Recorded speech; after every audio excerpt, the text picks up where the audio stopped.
Ayan po ninyo, magkaroon muna ako ng short story bilang introduction. Ito po ay kwento ng isang bata. So ito po yung kwento ng isang ina patungkol sa kanyang anak. Lumabas ang mga bata para maglaro. At may ilang sandali pa ako para ayusin sa isip ko ang ilang detalye ng aming biyahe. Namiss ko ang aking asawa sa nakalipas na 3 linggo. Nauna siya sa amin sa Baguio para sa isang pangangaral. Ngunit hindi magtatagal ay pupunta na kami para makasama siya. Biglang naputol ang aking pag-iisip dahil sa malakas na pagpreno ng mga gulong sa labas ng bahay. Naghintay akong marinig ang pagbangga. Ngunit walang anumang tunog ng impact. Sa loob ng ilang segundo, tumakbo sa bahay ang aking 10 taong gulang na anak at sumigaw, nabangga ng kotse si Heidi. Agad nanginig ang aking katawan at may takot habang pababa ng hagdanan. Nabalot ng takot ang aking kaluluwa habang iniisip ko ang nararamdaman ng aking anak. Lumapit ako sa kinaroroonan ni Heidi habang tinatakpan siya ng kumot ng off-duty na bumbero. Wala akong nakitang dugo o anumang sirang buto nang siya ay aking tignan. Kung pwede lang sana na magising si Heidi at sabihin sa akin kung saan ang masakit.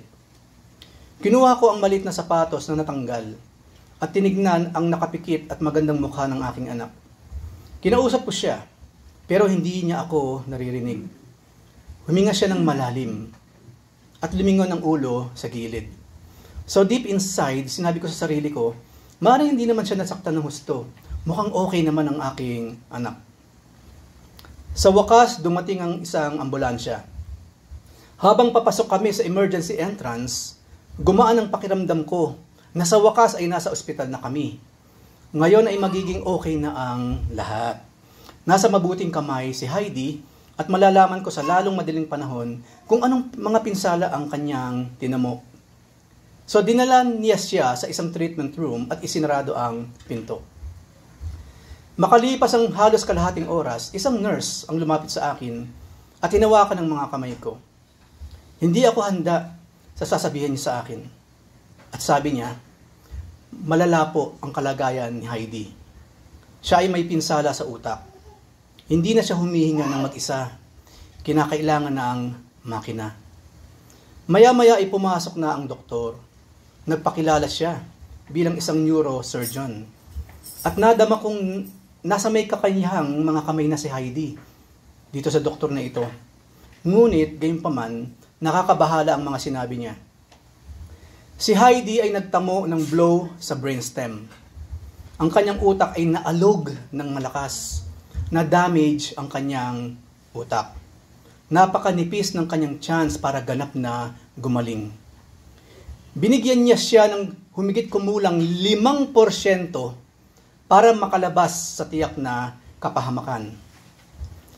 Lumuhod kaming lahat sa isang maliit na silid at nanalangin nang may luha at dalamhati na pagalingin nawa ng Diyos si Heidi.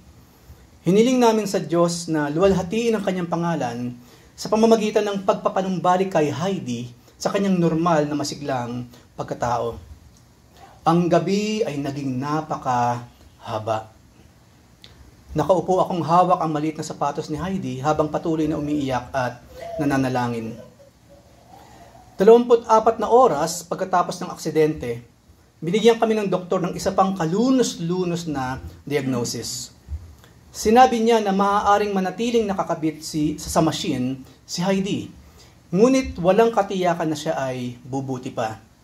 Hindi na siya nagkamalay pa at hindi nagpapakita ng mga palatandaan ng pagbuti.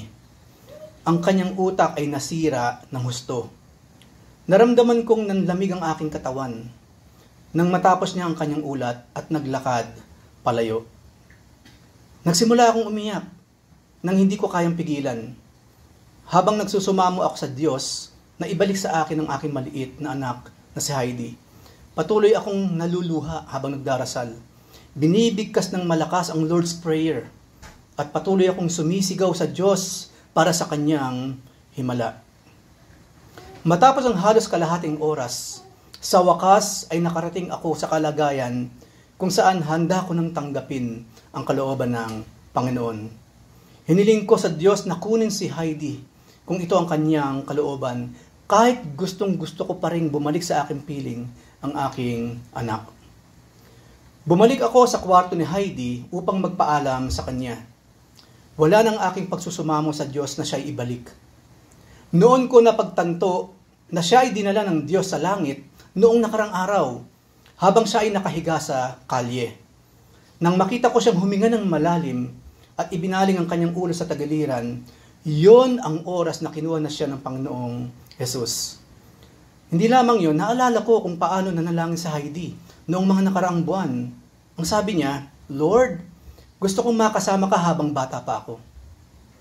Nang tanungin ko siya kung bakit siya nanalangin ng ganoon, ngumiti ang bata at sinabing, dahil ayaw kong maupo sa kandungan ni Lord pagdating ko roon, at ayaw kong, gusto kong maupo sa kandungan ni Lord pagdating ko doon, at ayaw kong maging masyadong malaki at mabigat. Dahil dito ako'y naginhawahan ng may kagalakan na tayong lahat ay nasa mabuting kamay. At hindi tayo pinabayaan ng Diyos kahit isang saglit. Look at the faith of this mother. Sa kabila nung nangyari sa kanyang anak, ang huli pa ring conviction ng kanyang puso, ng kanyang isip, ni minsan hindi tayo pinabayaan ng Diyos. Yun yung klase ng pananampalataya na hinahanap ng Panginoon mula sa ating lahat. Hanggang saan natin kayang ipakita sa Panginoon yung ating pagtitiwala, pananampalataya sa Kanya. Katulad ba ng ina na ito or hindi? Ngayon po magkakaroon tayo ng pagbabasa, yung binasa po kanina, pag-uusapan po natin. Kung ano yung naging isang tagpo na kung saan ang naging topic ng Panginoon sa kanyang mga apostol ay ang mga bata. So ang pamagat po ng mensahe sa araw nito ay ang mga bata. I know, hindi naman International Children's Day today or what, but ito po yung ibinigay sa akin ng Lord. God convicted me. It's about time na ang dami-dami nating topic na pinag-usapan. It's about time for us to focus naman sa mga maliliit. Kasi po itong mga maliliit na sila yung mga laging nalalagay sa gilid. Sa dami ng mga issues sa buhay, sa politika, sa mga simbahan, sa mga personal natin, ang maliliit na bata lagi na lang nalalagay sa tabi. So pag-uusapan po natin, ano yung mga patungkol sa bata sa mata ng ating Panginoon. At hihimayin po natin yung mga binasa ni Sister kanina mula sa aklat ng Marcos, Tagalog at sa English. So ang sabi po sa Mark, chapter 10, verse 13a, and they were bringing children to him that he might touch them. Ang eksena po rito, nasa isang bahay ang Panginoon at maraming tao. Dahil ang Panginoon po miracle worker siya. Dumating po alam po ba ninyo na nang dumating si Jesus Christ here on earth na magsimula po siya sa ministry, ang number one na problema ng mga tao, demon possessions. Yung paggawa ng mga demonyo. Hindi lamang po yung possession itself, kundi yung pagbibigay ng iba't ibang klase ng sakit. Meron pong binanggit sa Biblia, kaya pala kuba yung tao, meron palang masamang espiritu na naroon. Now, hindi ko po ito sinasabi na kapag nakakita kayo ng kampanerong kuba, demonyo na kaagad yung nasa likod. I'm not saying that. Pero sa mga specific na kaganapan sa Bible, dun lamang tayo iikot. So, wag po natin idadamay lahat. So, noong mga panahon ni Jesus Christ, maraming ganyan. Yung iba, nakita na siya inaalihan ng isang masamang espiritu, nag-epilepsy, at hindi lamang yun, ibinabato niya yung sarili niya sa apoy. Noong panahon po ni Jesus Christ, kundi mga demonyo, bunga ng kasalanan, ang mga sakit na pinapagaling ng ating Panginoon. Kaya, ang in short po, kung bakit ko kinuwento yun, kaya, popular na popular ang ating Panginoon sa kanyang mga sinasabi, at higit sa lahat, sa kanyang mga ginagawa. Kaya po nung minsan nandun siya sa bahay na yon, bumisita siya sa bahay na yun, ang daming taong naroon, nakapaligid. Meron pong nagsabing theologian, malaking possibility na yung bahay na yun ay bahay ni Peter, ni Simong Pedro. Yes, si Pedro po may asawa, may pamilya, kasi meron siyang biyanan. Meron pong kwento sa Biblia, nagkasakit yung biyanan ni Pedro, so ibig sabihin, may pamilya siya. Okay, si Peter po, may pamilya. At ano na nangyari nung gumaling yung matanda? naganda ng pagkain. O, di ba? Maraming nakikinabang kapag ang Panginoon nagpagaling. Marami pong makikinabang. So, yun po yung eksena. At hindi lamang yun. Kung babasahin po natin ang mga naunang mga verses bago po itong binabasa natin ngayon, alam po din nyo ano yung pinag-uusapan nila doon sa bahay na yun habang maraming tao at maraming bata? Divorce. Patungkol sa pamilya ang pinag-uusapan ng mga sandaling iyon bago nangyari na itong eksena sa mga bata. Ina-narrow down ko po, o paiksiin ko, ina-nutshell, ano sinabi ng Panginoon about this divorce? God hates divorce. Alam ko maraming umaasa na ang Philippine governments finally aprubahan ng divorce. But I'm telling you, according kay Jesus Christ, na mula rin naman sa amang nasa langit, God hates divorce. Siya rin na nagsabi, na ang sino mang pagsamahin ng Diyos ay hindi na pwedeng paghiwalayin. Why? Kasi binasbasan yun sa harapan nino ng Lord, di ba? Ng Diyos. Tapos isang araw, you will break each other's hearts and you will break God's heart. Nawalan ng authority yung ginawa ng Diyos na pagsasama sa inyo. Yun po yung topic. At nung sabihin ng Panginoon yun, ayan na ngayon ang mga bata. Yung mga magulang na hindi makapagpigil, dinali na ngayon, pumanik sila. Nag-intrude na sila sa bahay ni Peter kung siya nga ang may-ari ng bahay na yon. At ito nga, dinala ng mga bata sa ating Panginoon. So, hindi lamang po mga babae ang pinag-uusapan dito, kundi mga parents. Dinala sila ng mga parents, lalaki man o babae o yung mag-asawa, o maaaring kasama yung mga malalaking mga anak, yung mga kuya, yung mga ate. In short, dinala sila ngayon. Naalala niyo kapag Pasko? Di ba? Of course, nung araw kasi naniniwala pa tayo kay Santa Claus eh. Kaya meron pupunta ng mall, magpapapicture kay Santa Claus. Di ba? Pupunta ka doon. Kung di man, kung nasan yung ninang na medyo may kaya sa buhay, kasi anyway, bare months na sa mga susunod na araw, siguro okay nang pag-usapan itong patungkol sa Pasko, di ba? Pwede na rin tayo magpatugtog siguro ng Christmas. Lagpasan nyo na yung Halloween. Oo, lagpasan nyo na yun. Di ba? Yung mga bata, nagkumpul ako, naalala ko yung mga tiyuhin ko, yung lolo ko, ganoon, pag Pasko, lolo naman tayo, ang dami namin doon. Ang laking pamilya namin, ang daming bata. Ang pinamimigay pa ng lolo ko na yung mga 5 pisong malalaki. Kailan lang yung mga early 2000 yata, yung mga malalaking 5 piso na gano'n. So, inabutan ko po yun, mga kapatid. Ang saya-saya pag may family gathering. Especially, ang sarap tumanggap siyempre ng aginaldo. Ayun po yung parang ganun eksena ngayon. Nagkumpulan ngayon sa paligid ng ating Panginoon. So, andun yung kanilang hope. And for some reason, napansin po natin dyan sa verse na yan, yung mga bata talaga ang inilapit nila. Yung mga bata. I don't know, maybe, on malaking possibility, it is the Holy Spirit who moves na this time around. Yung mga bata naman. Kaya mga matatanda, medyo gumilid-gilid kayo dyan, make room for these children. Anong nangyari ngayon? Nakita ngayon ang kanyang mga, gano'n naman yung mga alagad eh. Tingnan mo to, may binubunot sa kanyang balabal or what. Siyempre, binabantayan na nila ang Panginoon, di ba? Kasi popular ang Panginoon, at the same time, many people hates Him. So anyway, nakukulitan sila sa mga bata in short. So ano raw nangyari sa 13b? And the disciples rebuked them.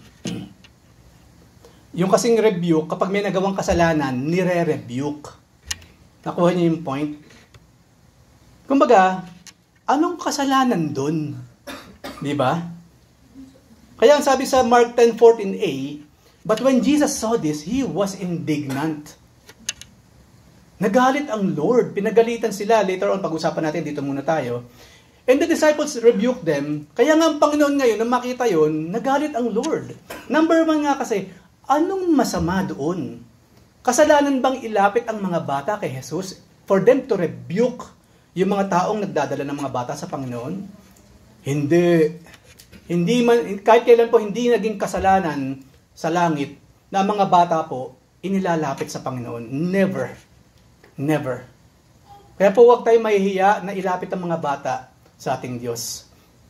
Walang ibang lalong naghihigit na nagmamahal sa mga batang yan. Nagdagdagan tayo ng baby pala dito. Meron pa pala doon. Yan. Walang ibang higit na nagmamahal kaya sa atin, sa mga batang yan, kundi ang ating Panginoon mismo. At malalaman pa natin yan maya-maya. So, nagalit ang Panginoon, why? Bakit nyo nire-rebuke? Bakit kasalanan ba at nire-rebuke nyo yung ginagawa ng mga magulang na ito? Hindi po.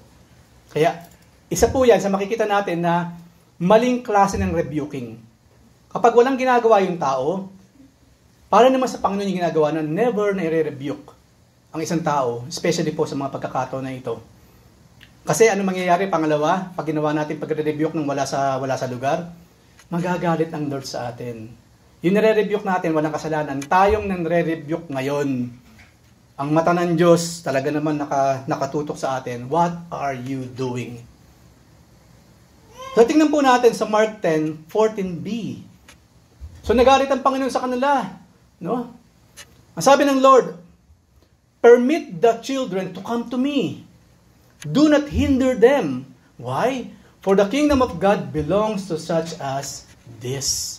Nakita niyo kung gaano ka-big deal kay Jesus Christ sa ating Panginoon ang mga bata? Big deal. Tuwang-tuwa ang Diyos sa tuwing ang mga bata dinadala sa church. Tuwang-tuwa ang Diyos kapag ang mga bata pinapadalo sa Sunday school. Tuwang-tuwa ang Diyos kapag ang mga bata binibigyan natin ng mga words of God. Tinuturuan. Ano ba naman saysay ng buhay natin kung yung sariling anak natin, hindi man lang natin nababahagi na ng gospel? Anong saysay natin ngayon? Masabi nga ng Panginoon, di ba? Ano rin unang ini-evangelize? Your own Jerusalem. Your own family muna.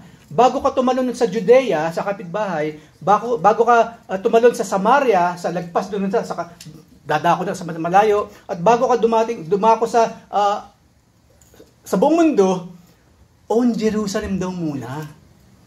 Opo. Ganun po ang evangelism. Uunahin mo yung sarili mong pamilya. Lalong-lalo na yung mga bata. Dahil ang mga bata po, may tsansa pa silang mabuhay ng higit na maayos kesa sa atin. Napaka-inosente po ng mga batang yan, mga kapatid. Ngayon po, sa napapanood natin mga balita around the world patungkol sa ginagawa sa mga bata, sariling magulang, ibinibidyo yung bata para sa mga foreigners. Sariling magulang, ibinubugaw ang anak. Hindi lamang 7 beses na pakukuluan ng impyerno para sa ganyang klase ng mga magulang. Huwag po natin gawing pagkinagkakakitaan ng mga bata. Ano pa, napakasakit, di ba yung mga nanganak kasi bebenta yung bata? Di ba ang dami niyan? Nasa Facebook pa.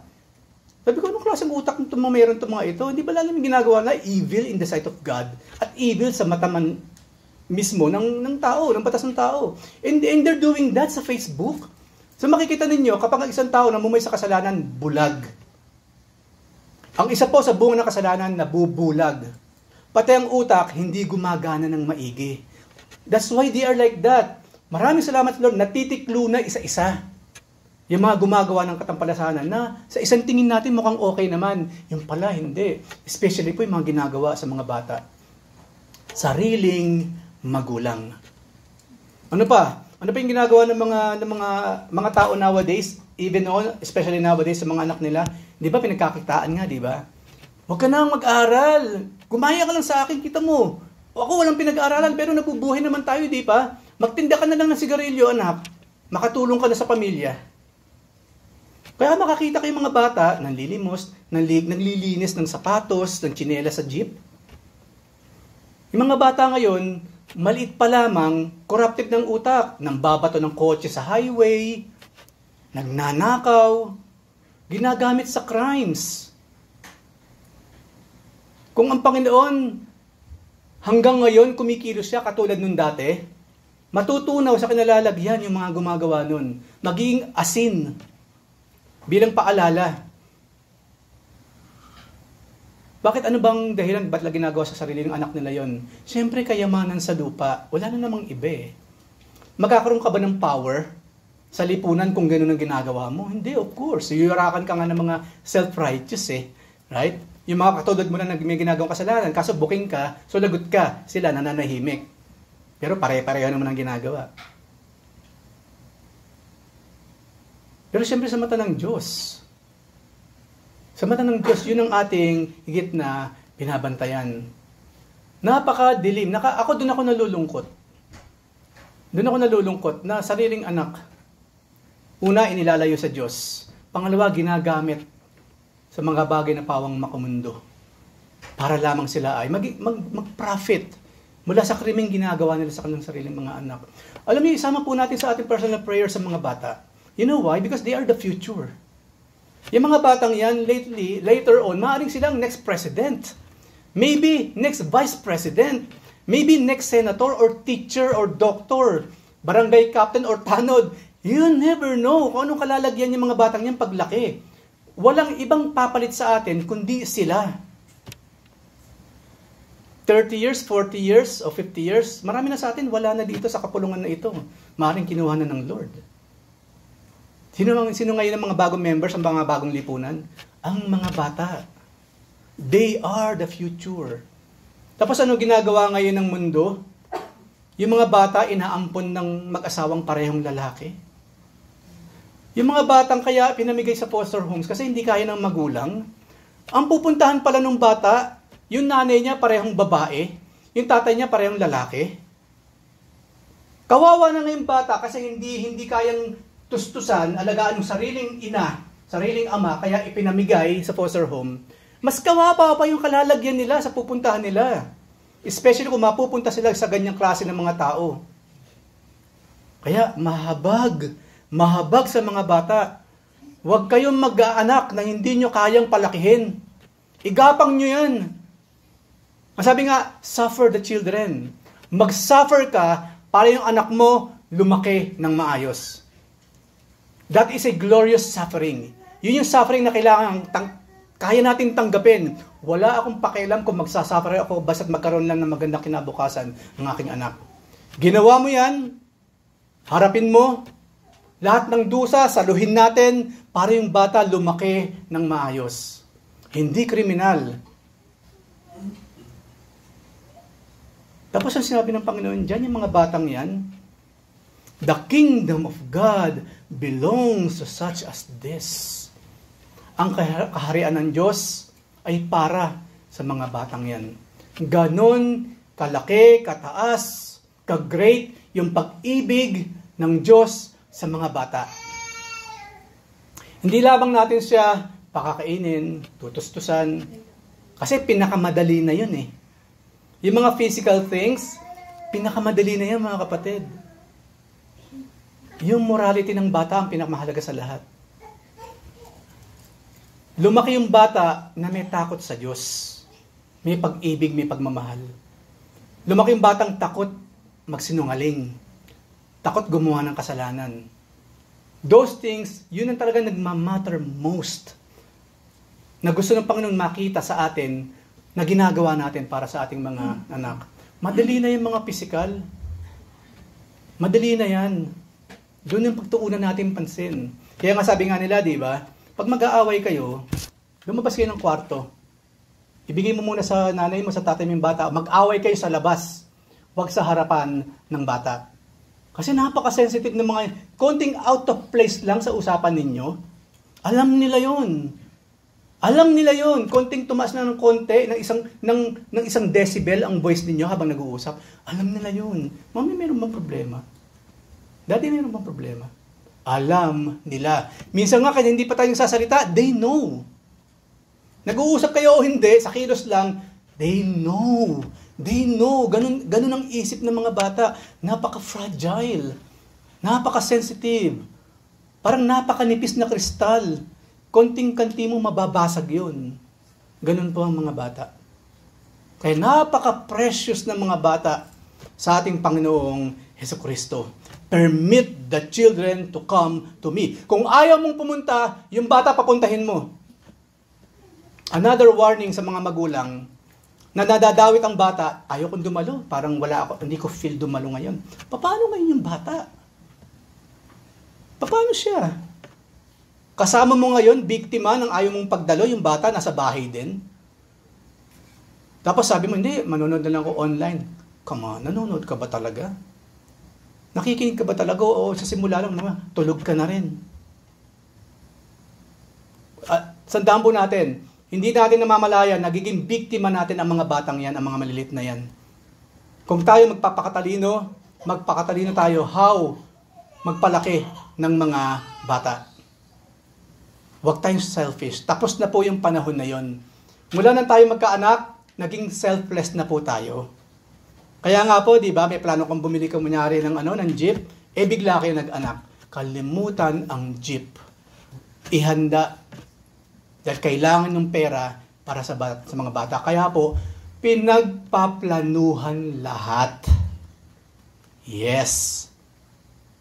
Anyway, kung hindi nagplano at andyan na, gawin mo yung tama, hindi pa huli ang lahat.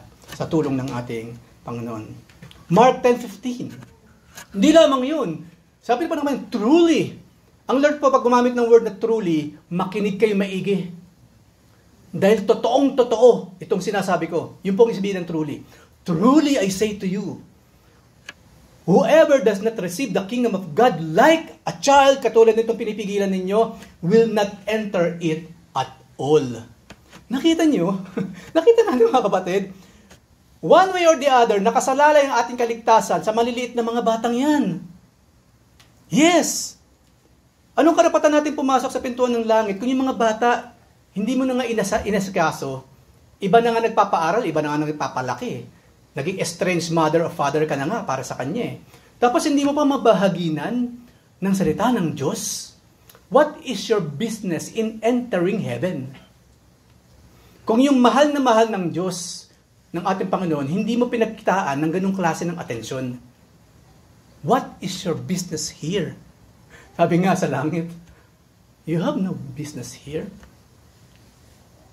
I gave you a business on earth, hindi mo ginawa. Especially, ang pangangalaga sa mga bata, ano ngayon ang reason na ibibigay mo sa akin? Bakit kita papapasukin sa pintuan ng langit? Why? Tanda po natin, yung klase ng attitude, behavior, pag-aalaga na ginagawa natin sa mga bata, mulat na mulat ang mata ng Diyos, kitang-kita niyang lahat. Huwag din natin bibigyan ng pagkain ng bata nang nanggaling sa nakaw. Di ba maraming gumagawa niyan? Mga kurap na mga tao, magnanakaw sa iba para sa pamilya ko kasi to eh. Tapos papakain mo sa malilit mong mga anak yung mga bagay na galing sa nakaw. Imagine that. Nasaan ang konsensya doon? Doon na lang tayo sa pinaka-basic. Where is the conscience of those people na mayaman na nagnanakaw pa para may pakain sa kanilang mga anak? Where is their soul? Nasaan ang mga kaluluwa nila? How can they do these things? Hindi ko nasasabihin yung mga institutions na talaga namang corrupt, mga tao na sadyang corrupt. But you know these things. We all know these things. Ang point is, huwag tayong magpapakain sa mga bata, huwag tayong magbibigay sa kanila ng mga bagay na ninakaw mo lang sa ibang tao.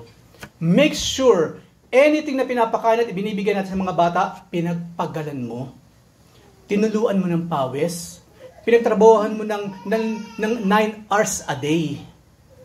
Kung merong nagregalo, okay yun. Di naman. Make sure hindi galing sa nako. Kasi I'm telling you, tayo rin mismo, hindi natin gusto, uy pare, maraming salamat dito sa laruan ng bata, ibibigay ko. Tapos lately, nalaman mo, hindi nakaw lang pala yun. Even us, hindi natin magugustuhan yung ginagawa nila, right? Lalo na ang Diyos. Lalo ng ating Panginoon. So, dapat daw, bukod sa alagain natin mga bata, yung innocence na taglay nila, dapat taglayin din natin. Unless, sabi ng Panginoon, unless na kapag hindi raw natin tinanggap ang ating Diyos, di ba? Katulad ng isang bata, we will not enter heaven at all. Kasi alam naman natin mga bata, di ba? Uulitin ko po, actually, doon ako nagdudwal lagi eh. They are pure. They are innocent. Una pa lang sila makakita ng liwanag kapag lumabas na sila doon sa ospital. That's the first light na makikita nila. Kaya nga po, hindi ba yung mga ospital, yung mga clinic, yung mga paanakan, napakalinis, malinis lahat, inalkohol lahat, nakasuot talaga yung mga doktor ng white para hindi dapuan ng bakterya yung bata or germs. Kung pwede lang ituloy yun habang buhay. Diba? Protektan yung mga bata, hindi lamang sa mga germs, hindi lamang sa mga bakterya, kundi saan? Sa kasalanan na naglipa na sa mundong ito. At ang number one source nun, tayong mga magulang. So tayo man, kung hindi tayo magiging katulad ng isang batang napaka-inosente. Gusto ko pang medyo palawigin ng konti yung pagiging innocent.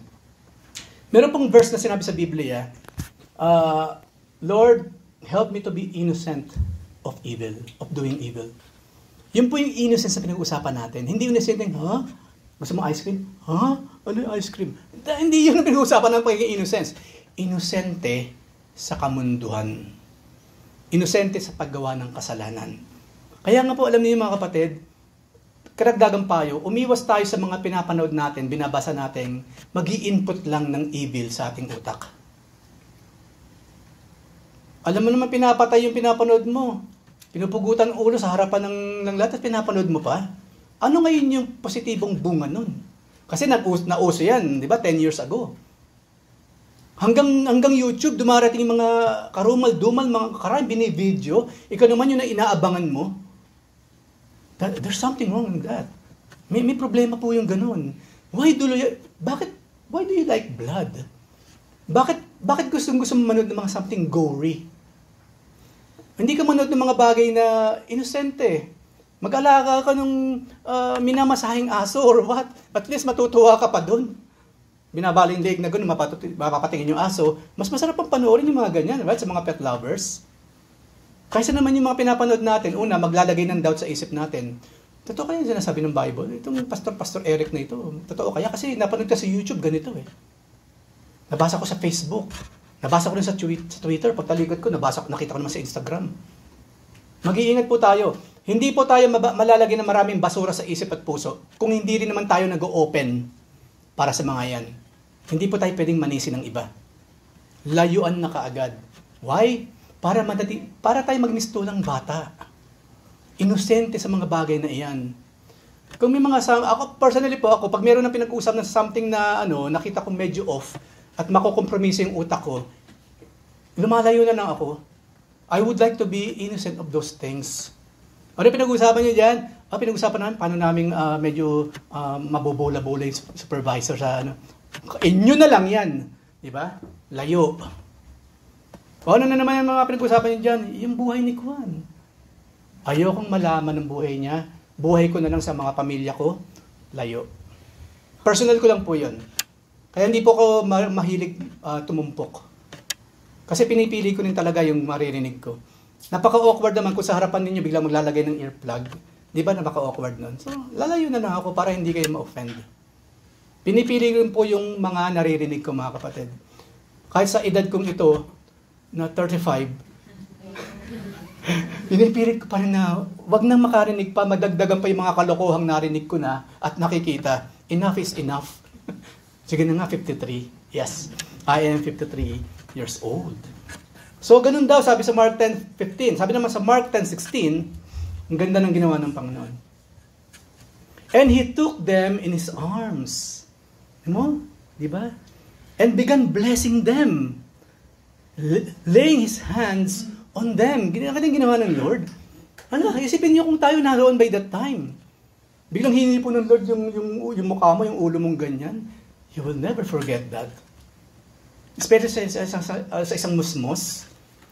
Hindi ba, ang sarap nung bata pa tayo kasi kahit simpleng bagay, hindi ba na-appreciate natin? Right? Inabutan natin yan, di ba? Mga simpleng laruan lang. Kahit hindi talaga matchbox, kundi box lang talaga ng posporo, okay na yun. Yung mga kotse-kotse yan, masaya na tayo doon. Mga laruang plastic, okay lang yun. Para kumilos, gano'n lang ng lamesa. Kikilos na yun, yung lalakad na yun right? Saka yung plastic na lumalakad, pag nilagay mo sa nakaslant na lumalakad siya, okay na yun. Ang sarap-sarap ng feeling. Ako po hanggang ngayon, hindi ko nakakalimutan, nung minsang, sinundo ako minsan yung tiyuhin ko ng araw, sa Pasig Catholic College po kasi ako nag-aaral. Sa labas na may mga nagtitinda ng mga laruan. Ngayon, siyempre gusto ko, plastic kasi. Ngayon sabi ng tiyuhin ko, kasi meron ko dinampot na plastic na something. Sabi niya, Eric, mura nga yan, pero plastic yan, sandali lang sira na yan. Kung gusto mo ng laruan, bumili ka ng bakal, yung pundidong bakal na matchbox. Parang nabuksan yung isip ko doon. Hindi ko na nakalimutan yun. Kaya po ngayon, hanggang ngayon dala ko yun. Hindi ako bibili ng something na mura na alam ko naman hindi maglalast. Gumastos ka na. So doon sa talagang kailangan mo, okay, need muna, at gastusan mo na siya. Investment kasi yun Para hindi ka bili ng bili. Kasi bumibili ka ng mga, mahinang klase, ano mangyayari nun? Siyempre, hindi magtatagal yun, gagastos ka na naman, right? Kung kukwentahin mo, para din pala akong bumili ng ano dito ng mamahalin. Kasi mas madalas ako nagpalit or what. Tatandaan ko po yan. Hindi lamang yon, nung minsan bumibili uli kami ng laruan, alam niyo ako, siya ang pumili. Hindi, ako bibili ng laruan para sa'yo. Binili niya ako nung yung puzzle na mukha yata yun or number pag susunod-sunod rin, yung ginaganon, plastic lang. May sabi ko, madali na rin itong tiyuhin ko Kasi mula nun, hindi ko rin po yung nakalimutan. Alam niyo, naging bunga sa akin nun, huwag kang bibili ng something na wala lang. Kung bibili ka ng something, una, talagang kailangan mo, pangalawa, kahit pa paano tatalino ka ng konti. So, simpleng gawa lang po yun ng mga matatanda sa akin nung araw, nung ako'y maliit. Pero never ko nakakalimutan yung principle behind. Kung minsan po ako makulit sa inyo, pa-remind na naman si Kuya Eric, re-remind na naman. Sinabihan niya na ito, sinasabihan pa to, ulitin pa, i-remind pa niya. Ganun po kasi talaga ako, mga kapatid. Wala namang masama, di ba? Wala namang masama. Pagdating po dun, makulit talaga ako dun. So yun po yung mga bagay na yun, talagang napakahalagang maalala. Naalala ko siya hanggang ngayon. At prinsipyo ko po sa buhay, yung mga simpleng na ituro ng tiyuhin ko na yun. Kung bibili ka ng libro, make sure hindi ka lang natawa, hindi ka lang lumawak ang imagination, may natutunan ka sa binasa mo. Yung totoong natutuhan, hindi yung nakabisado mo ng lahat ng characters and that's it, naging matalino ka na. No, of course not. Yung talagang merong, yung katalinuhan, yung IQ natin, nadagdagan kahit papaano. Okay? Bumili ng something na need. Pangalawa, yung binibili mo, magpapatalino sa'yo. Kung gusto mong bumili ng mga gamot na kung ano-ano, minsan bumili ka naman ng pampatalino naman, wag puro pampaputi. Lagi question yan wala bang gamot na pampatalino? Ano yan? Pampatangkad, pampaputi, pampatubo ng buhok, kung ano-ano. Wala ba nung pampatalino naman? Alam niyo kung madali lang po ito malino Una, huwag kang umasa sa gamot. Kasi walang epekto ang gamot kung ikaw rin naman mismo hindi disiplinado, right? Kung gusto mang tumalino, mag-aral ka. Magbasa ka ng mga sulatin, mga pinapanood na meron kang aral na madadampot. Then tatalino po tayo is in every day. Kaya mangyayari yung sinasabi ng araw na kapag nagkaedad ka na at meron ka ng puting buhok, ano raw yung sign daw yun ng pagiging matalino? Kasi hindi naman laging totoo yun. Hindi naman lahat ng puti ang buhok matalino Depende pa rin sa disiplina sa sarili niya. So maputi ang buhok mo o hindi, kung nag-aaral ka, kahit sa inyong mga salata yung tinatangkilik, you will be smart. Okay, huwag na nga matalino, smart na lang or wise. Which is better. Far more better. So, yun po ang point ko. Maliit pa lang ang bata, bahaginan mo na ng tamang prinsipyo. Yung tamang pundasyon na, maaalala niya yan paglaki niya. They will never leave that. Mamaya po babasahin natin yung verse na yun, nape-preempt tuloy. Diba? So yun po, binless sila ng Panginoon. Nung binabasa ko po ito, sabi ko, sana meron man lang nagsulat ko yung mga pinag-uusapan pa doon. Pero sa una kasi nandun na yun Bago yung divorce, meron pang ibang pinag-uusapan doon. Ang una po palang pinag-uusapan doon, pagdating ko po ba sa langit, sino po asawa ko? Kasi nakakatatlo na ako dito sa mundo Nakita niyo yung mga ganong klase ng tanong, Lord, si Jesus Christ pa yun Panginoong Jesus, lumikha ng mga anghel, hari ng mga hari, Panginoon ng mga Panginoon, meron po akong tanong. Ano yun? Pagdating ko po sa langit, sino magiging asawa ko doon? Kasi nakakalima na ako sa lupa. Puti yung Panginoon, di yung kidlat, alam mo na gagawin mo. Hindi. Di ba, kinwento na para tayo magiging anghel na lamang sa langit. Wala nang gender doon. Wala nang mag-asawa doon. Like angels, mga inosenteng anghel sa langit. Yun po ang magiging kalagayan natin pagdating natin doon, mga kapatid. We will be like the angels of God. At wala na akong ibang description na kaya ibigay sa inyo dahil hindi ganun ka-extensive yung binigyan ng Biblia. Just be there. Just be like an angel of God pagdating doon and you will know, we will know by ourselves. At after na ngayon, doon pinag-usapan naman yung divorce at yun nga po itong mga batang ito. Makikita po natin, may kinalaman yung mga bata kasi sa pagdi-divorce Hindi nataon lang na after pag-usapan yung divorce, biglang may mga batang pumanik doon, inilapit sa Panginoon. Kahit po kasi ng panahon ni Jesus Christ, talamak ang divorce. Kasi di ba merong nagtanong nun Di ba? Bakit po si Moses, kung talagang bawal po ang divorce, Jesus Christ, bakit po si Moses nagbigay ng certificate of divorce? Mayabang pa siya kasi merong Moses siyang ginagamit eh. Totoo naman yun nung araw. Pero sinagot ng Panginoon, yes, hindi ko i-deny na si Moses, pinermit ko ring magbigay ng permission for divorce. Ang sabi ng Panginoon, dahil sa katigasan ng ulo ninyo. At sinabi nga doon, pero ang katotohanan, kung ako lang tatanungin ninyo, yung curator ng angels, I hate divorce. So ang divorce po, gawa lang ng laman yan. I know, maraming mag-a-apply ng divorce kapag pumasa yan sa Pilipinas. I know, hindi lamang sa labas, maging sa mga born against, sa Kristyanismo, maraming gagawa niyan. Pero tatandaan din po nating lahat, hindi yan kagustuhan ng Diyos, kagustuhan mo lang yan. So ano man ang maging repercussion ng divorce, harapin mong mag-isa. Ngayon, anong bunga ng divorce sa mga bata? Di ba yun ang iniiwasan na ng mga magulang na pag-usapan? Di ba, anong tanong ng mga bata? Man, totoo bang maghiwalay kayo ni daddy? Hindi ba malulusaw ang ating puso kapag ang mga bata nagtatanong ng ganon?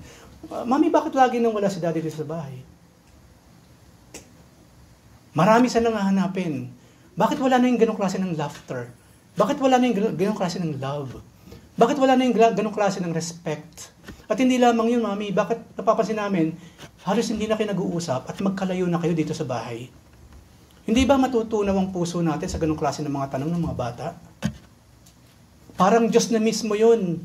Ginagamit yung mga bata para kawkawin ang puso at isip natin. Natalikuran yung gusto mo lang at yung gusto ng Diyos ang siyang mangyari. Makikita po natin doon, kapag yung gusto ng Diyos ang mangyayari, ang mga bata po hindi mapapahamak. Ang mga bata mananatiling peaceful. Pero pag sinunod natin yung hindi kalooban ng Diyos, yung kalooban lang natin, mabe-break talaga ang family. Ang mga bata, ano mangyayari sa kanila? Napapariwara, di ba? Ngayon, pag yung bata napariwara, gumawa na ng kasalanan, gumawa ng krimen, sino tayo para yung mga bata, pagalitan sila? Kagagawan natin yun eh. Kasi ministry ng magulang, na ang mga bata i-keep hanggang siya'y mamatay, i-keep upang ilayo sa ganyang klase ng mga gawain. But since naghiwalay kayong dalawa, ibinagsak na ninyo ang judgment sa bata na yung buhay niya hindi na magiging katulad ng dati. The child's life will never be the same again. Hindi ko po sinasabing lahat ng bata na nasa broken family hindi magandang buhay. Grasya po ng Diyos, grasya ni Jesus, na yung bata na nandun sa isang broken family, lumalaki pa rin ng maayos. Hindi pa rin po pabaya ang Panginoon. Maraming bata hindi lumakas sa magulang, pero nandun pa rin talaga yung grace and mercy ng ating Panginoong Hesukristo. Hindi siya nagbago noon hanggang ngayon at sa mga susunod na panahon. And lastly po, magbabasa po ako ng mga verses patungkol sa mga bata. Psalm 139 verse 14, God fearfully and wonderfully created babies. Si David po yan, nirepraise ko lang. I praise you for I am fearfully and wonderfully made. Sa sinapupunan ng aking ina. God did that. Ginamit lamang yung womb ng babae. Pero it was God. Sabi nga ni David dun na habang siya nasa kadiliman pa. Kasi hindi ba madilim sa loob ng womb? Habang nandun pa siya, ang Diyos gumikilos na. Kaya po bawat himay-may na ating katawan, kaya nga po siya great physician at kaya niya magpagaling in an instant.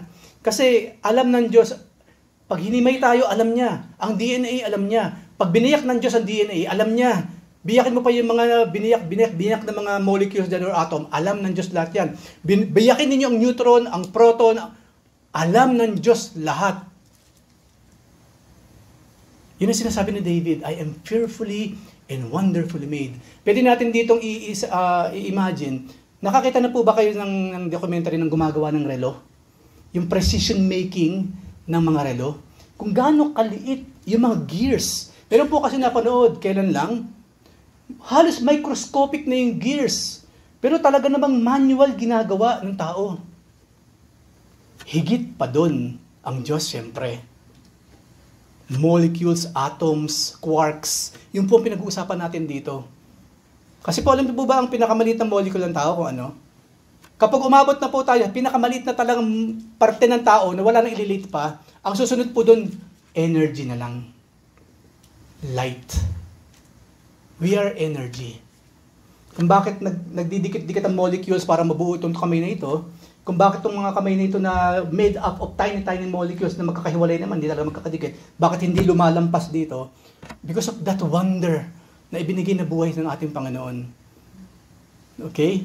Ngayon, talamak ang patayan, di ba? They never know kung gaano kahirap, ka-fearfully, ka-wonderfully ginawa ng Diyos ang bawat bata sa mundong ito.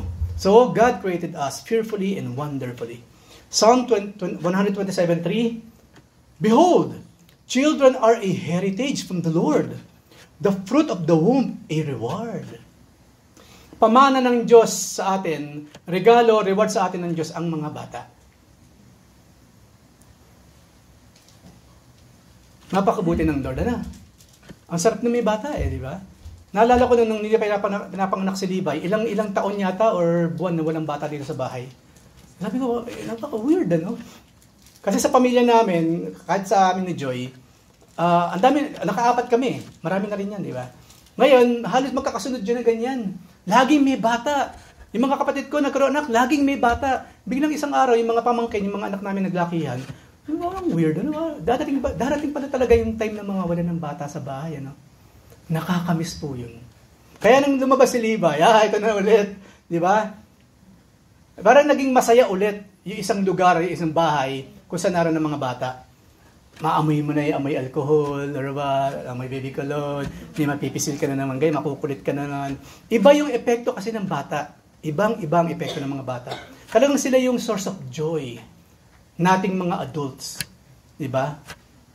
Hindi katakataka kasi nga children are heritage, diba? From the Lord, and the fruit of the womb a reward mula sa ating Diyos. Psalm 51:5, surely, ito naman ang katotohanan, sabi ni David mismo, surely I was sinful at birth. Sinful from the time my mother conceived me. Hindi po sinasabi sa verse na ito, yung nanay ni David, nakiapid at siya'y naging bunga. Hindi. Kundi, taglay na rin ng bata mula sa sinapupunan pa lamang yung original sin na nagmula kay Adan at kay Eva. Yes, inosente po ang mga bata, but they still need salvation. Kahit baby pa yung mga yan. Because of the sinful nature na taglay ni Adan at ni Eva. Nanalaitay na lang po yan sa ating lahat hanggang ngayon, hanggang sa mga susunod ng mga panahon. Isang baby lang po ang pinanganak sa mundo nang walang bayad dungis ng kasalanan ni Adam at ni Eve. Kasi iba ang tatay niya. And that is the Lord Jesus Christ. Naalala natin yung kwento, di ba? Si Mother Mary, si Mama Mary.